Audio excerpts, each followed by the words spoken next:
যে কালকে এই দুপুরে রান্না হয়েছিল, মা ভাত করেছিল, তারপর এখানে ছিল ডাল, মায়ের স্যুপ, মা চিকেন স্যুপ খায়, ভাত টাত খায় না। এখানে সবজি করেছিল পাঁচমিশালি,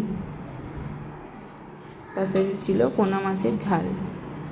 তারপরে আমাদের একজন দাদু এসেছিলো, উনি আমাদের এখানে ঘুরতে এসেছিলো, অনেক দিনের পুরনো।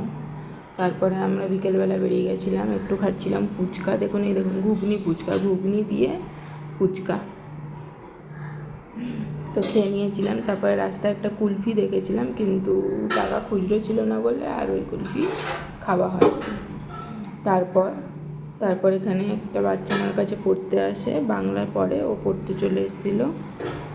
তারপরে মা সব কালকে ভোগের জন্য রেডি করছিল, কৌশিকী অমাবস্যায় যে ভোগ হয় তার জন্য মা রেডি করছিল পায়েস, তারপরে কী বলে তাল, নাড়ু, তালের বড়া, এগুলো বানিয়ে রাখছিল। তার সাথে সুজি টুজি করে রাখছিলো। আর এখানে বাবা আর আমি মিলে সব সবজিগুলো কেটে নিচ্ছিলাম। আমি কাটিনি আর কি, আমি সব একটু এই আলুগুলো ছুলে দিচ্ছিলাম বসে বসে।